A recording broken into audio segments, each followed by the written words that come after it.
Գյորջյան Կասկադ 60 ամիս փուլային վճարում բազմաթիվ առավելություններ։ Սպասարկման շրջանակներում ինքը պետք է որոշակի գործողությունների դիմի, որպեսզի վերարտադրվի։ Տեսնում եմ, որ մենք Բարգավաճ Հայաստանը, Մայր Հայաստանի դեմոկրատական այլընտրանքը, որ միասին են մասնակցում, բավական ակտիվ դերակատարում ենք ստանձնում, մեր վարկանիշը ամենօրյա ռեժիմով աճում է եւ ահա նրանք փորձում են խոչընդոտել մեր քարոզությունը, մեր գործունեությունը, բայց Նիկոլ Փաշինյանը պետք է իմանա, որ պետական դավաճանը, այսինքն ինքը ինչքան էլ բարձր գոռա բռնեք դավաճանին, դրանից իր դավաճանությունը չի մեղմվում, այնպես որ ինքը շատ լուրջ խնդիրների առաջ է կանգնելու, այս ամեն ինչը անցնելու է գնա, բայց իր այս ճղճիմ քայլերը մնալու են։ Հայցեր։ Հիմա պատրաստում են մեր իրավաբանները հակընդդեմ հայցերի մասով եւ նաեւ պետք է տեղեկացնեմ, որ հիմա կոնկրետ ձևակերպումները չեմ տա նախաքննական գաղտնիքից ելնելով, բայց այնպիսի անհեթեթ ձևակերպումներ կային եւ որոշման հետ կապված այնպիսի տողեր կային բացակայող, որոնք օրենքով սահմանված կարգով պետք է լինեին, որ անհասկանալի է դառնում օրինակ, թե ինչ են եկել խոզարկելու եւ մեր գրասենյակը կուսակցության եւ իմ բնակարանը եւ հիմա նաեւ իմ ավտոտնակը։ Ապահները որևէ բացատրություն տվեցին, օրինակ ձեր Դե այնի շո դուք տեսել եք այդ հեքիաթը, որ տարածվել էր քննչական կոմիտեի կողմից, դա է։ ինչ հայտնաբերեցին, օրինակ ինչ արգրավեցին։ Չգիտեմ, մեր ընտանեկան ինչ-որ մի խոսքով է, ես իրավունք չունեմ։ Դե դուք տեսաք արդեն ինչեր էին հանում։ Դե ես նախաքննությամբ վստահություն եմ տվել, որ իրավունք չունեմ բացահայտելու, մնացածը հավաստիացնում եմ ձեզ վաղուց մեր կողմից մոռացված իրեր։ Պարոն Թևանյան, այս պահին հնքնում է դատախազության միջնորդությունը հետապնդում հարուցելու եւ չի բացառվում, որ եթե համաձայնություն տան, ապա ձեզ ձերբակալելու որոշում կկայացնեն, հետո կտանեն քննչական հարցաքննության։ Հիմա դուք ձեր ոտքով ուզում եք գնալ քննչական։ Ինչ غلط ուզում են թող անեն։ Հիմա գնում եք ավտոտնակի դուրը բացել։ Հա, հեսա մի վարքան։ Չէ, ինքը ինչ կարգավիճակ ունի։ Ես ազատ դարամաս Մասնակցում եք քննչական։ Չէ, ինքը ինչ կարգավիճակ ունի։ Իմ կարգավիճակը որ ասեք, ես կասեմ մասնակցում եմ թե ոչ։ Կարա Իմ կարգավիճակը այս process-ի շրջանակներում կարող է գնա ազատ է, կարա գնա։ որևէ կարգավիճակ չունեմ։ Ես պատասխանում եմ պարոն Թևանյանի մեկ հարցի։ Ձեզ ասել ենք, որ կարող եք գնալ կենտրոնական ընտրական հանձնաժողով։ Իսկ եթե չեմ ուզում գնամ կենտրոնական ընտրական հանձնաժողով, մասնակցել քննչական իսկ եթե ուզում գնալ, ասենք իշոր տեղ։ բացեք էլի դուռը։ Որ ուզում եք կարա գնա, կարգավիճակ չունի։ Հա, բեր, ցանկանում եք ասել։ Չէ, չեմ ուզում։ Նայեք, այս մեկը սեղմում եք։ Գնալ պարոն Թևանյան, հիմա այնտեղ այս պահին ձեզ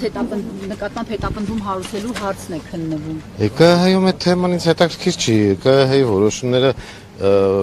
տվյալ դեպքում երևի կանխորոշված են, ինձ հետաքրքիր է քննչական կոմիտեն։ Ես կուզենայի, որ միասին մենք հիմա գնանք քննչական կոմիտե, ասեմ հրապարակեք այն ապացույցները, որով այդպիսի մեղադրանքներ եք տարածում իմ հասցեին։ Տեսնեմ ինչ են անելու։ Չգիտեմ, Նիկոլ Փաշինյանը հրահանգ տվել է իրենց արդեն տեքստը ասեն թե ինչ է, ինչ չի, թե չի տվել։ Այդ դրանք տեղյակ չեմ։ Հիմա գնանք քննչական կոմիտե, ես ուղիղ իմ ոտքով գնամ, ասեմ, ահա եկել եմ, հասկանում եք մարազմը որն է ժողովուրդ։ Իրանք մեղադրում են պետական դավաճանության մեջ, այս պետական դավաճան Նիկոլ Փաշինյանը, էլի։ Պետական դավաճանության մեջ մեղադրում են նախապես անոնս է տալիս, անոնսից հետո հայտարարություն է անում, հայտարարությունից հետո 2 օր անց ես այստեղ կանգնած ձեր հետ ասուլիս եմ տալի, ասուլիս եմ տվել, գնացել եմ երթ հավաք եմ արել եւ այլն եւ այդպես շարունակ։ Այսինքն մարազմը ինչ-որ աստիճան պետք է լինի, եւ թող իրանք այդպիսի մահացու մեղադրանքներ են ներկայացնում, նշանակում է ինձ օր առաջ պետք է մեկուսացնեին։ Հիմա ասում են դուք ազատ եք, կարող եք գնալ չգիտեմ, ձեր գործերով կամ նիստի մասնակցեք եւ այլն եւ այդպես շարունակ։ Բայց խիչ չեմ կարող։ Լավ։ Սա է, հասկանում եք, դրա համար ես ուզում եմ, որ դուք էլ որպես լրագրող ինձ էլ հետաքրքիր կլինի։ Միասին գնանք քննչական կոմիտե եւ գնանք ասենք, բա եկել ենք, բա ինչ կա, մի հատ ասեք, պատմեք։ Կոմիտե որ, չգիտեմ, վարչությունն եք հիմա պատրաստվում գնալ կենտրոնական։ Որտեղ է այդ հասցեն եք։ Երևան քաղաքի։ Դե գնանք Մամիկոնյան ժողովուրդ։ Գնանք հասկանանք ինչ են ուզում ընդհանրապես, որովհետև այս անհեթեթությունը, այս մարազմը, որ Նիկոլ Փաշինյանը կազմակերպել է, այս հոգեվարքի մեջ, որ հիմա գտնվում է, ու նաև ասենք այդ տեղեկություններ կային, որ ասենք Զելենսկուն են փորձում հաճոյանալ, որովհետև ես Դոնբաս էի այցելել մեր թիմով, եւ փաստորեն ստացվում է, որ Զելենսկու պես կենթանին Հայաստանում կարող է ինչ-որ հարցեր լուծել ու Հայաստանը տանել ուկրաինացման ճանապարհով։ Սա անհեթեթություն է նորից։ Գնանք միասին բարձենք, եթե մեղավորություն կա, թող ասեն այս ապացույցները հրապարակեք հիմա այդ ամբողջ ապացուցողական բազան հրապարակվել։ Աղտնիքից ելնելով չեն Աղտնիքը որն է հիմա ցանկացած մարդու հասկացա, բայց նայեք որն է խնդիրը, հիմա մարդու վրա պիտակ են կպցնում, ասում են սյո նախաքննական գաղտնիք է։ Հիմա օրինակ իրանց գործնեության արդյունքում արդեն մի ժամ ու կես է 7 օր ԵՄ զրկվել է եթերից։ Իսկ 7 օրերին ինչ ուզեցին, դա չհասկացա, այսինքն ինչ հիմքով։ Ինչպես կապեցին։ Ես դետալները չեմ կարող ասեմ, կապելու խնդիր չի։ Տեխնիկական պրոցեդուրալ հարցեր կան, որոնք այնպիսի բաներ են արել, այնպիսի գործողություններ են արել, որի արդյունքում 7 օր ԵՄ զրկվել է եթերից այս քարոզչության փուլում։ Սա ուղիղ միջամտություն է քաղաքական եւ ընտրական գործընթացներին եւ ես հիմա կուզենայի տեսնել թե այն հայտնի կազմակերպությունները մամուլի ազատության, խոսքի ազատության ինչ են ասելու որ ամեն ինչ նորմալ է 7 օր ԵՄ հսկայական տասնյակ հազարների այցելուներ ունի օրական հիմա այս քարոզչության փուլում իրանք որ մեզ զրկում են 7 օր ԵՄ-ից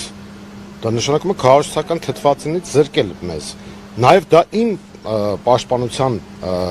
համակարգն է, չէ՞։ Հիմա իրանք լուտանքները թափել են, ասում են նախաքննական գաղտնիք չհրապարակեք, թե չէ նոր բաներ կհարուցենք, ու արդյունքում իրանք շամպես հաչան իմ դեմ։ Ես էլ ասենք զրկվեմ հնարավորությունից պատասխանելու, այդ թվում մեր լրատվամիջոցի միջոցով։ Չնայած վերևում ասացիք, վերելակի, քանի որ կոդավորված է վերելակը, ձեր կինն է կնոջ հետ որ բարձրացրել են այս վերելակը։ Հա, այսինքն իրեն կոդը չեն իմացել նախապես։ Չէ, միասին են բարձրացել։ Հիմա առաջարկում եմ տեղափոխվենք քնչական այդ բանի վրա, այդ Մամիկոնյանցի վրա եւ իրար հետ գնանք, ասենք, կարող եք ինձ էլ ասել, հեսա բերել ենք ձեր պատկերացրած մարդուն գնանք տեսնենք ինչ են անելու։ Չէ, ինչ հետաքրքիր է, շուտ։ Ձեզ հետաքրքիր չի, ասենք մենք ընտրությունների մասնակցող գլխավոր ընդդիմադիր ուժերից մեկն ենք եւ այդ ուժերի ցուցակի երկրորդ համարի մարդուն այսպեսի հետապնդման են ենթարկում։ Նաեւ ես տեղեկացա, որ Մարտուն Գրիգորյանի հետ կապված ինչ-որ հարց եղել, անկեղծորեն տեղյակ չեմ, որովհետեւ առավոտվանից այս այսպես ասած մասկի շոուի մեջ ենք, բայց սա խոսում է մի բանի մասին, որ Բարգավաճ Հայաստան ցուցակի դեմ եւ կուսակցության դեմ եւ թիմի դեմ հարցակում է իրականացվում։ Սա է ամբողջ խնդիրը։ Հիմա Նիկոլ Փաշինյանը իր մարմնի բոլոր մասերը եւ հատկապես իր սիրելի մասը, որ պատառոտում էր ժամանակին, խոսում էր ազատ խոսքից, ազատ մամուլից, ուր մնաց դեմոկրատիայի բաստիոնը եւ այլն։ Չնայած մենք ոչ երբևէ չենք հավատացել այդ ամեն ինչին, բայց հիմա շատ ուղիղ մենք տեսնում ենք, թե ինչ է տեղի ունենում ու փաստորեն երևի, չգիտեմ, Ֆիդանի, Մակրոնի եւ մյուսների աջակցությունը իրեն թևեր է տվել, դրա համար այսպեսի վարքագիծ է դրսևորում։ Այդ մեղադրանքները այնքան անհեթեթ են, որ դրանց նույնիսկ առանձին իմաստ չունի անդրադառնալը։ Խնդրեմ, ես սպասում ձեզ քնչականում գնանք, միգուցե տեղում ինչ-որ մեկը հայտնվի եւ բացատրություն տա։ Հիմա մենք տեղաշարժ ենք արտում։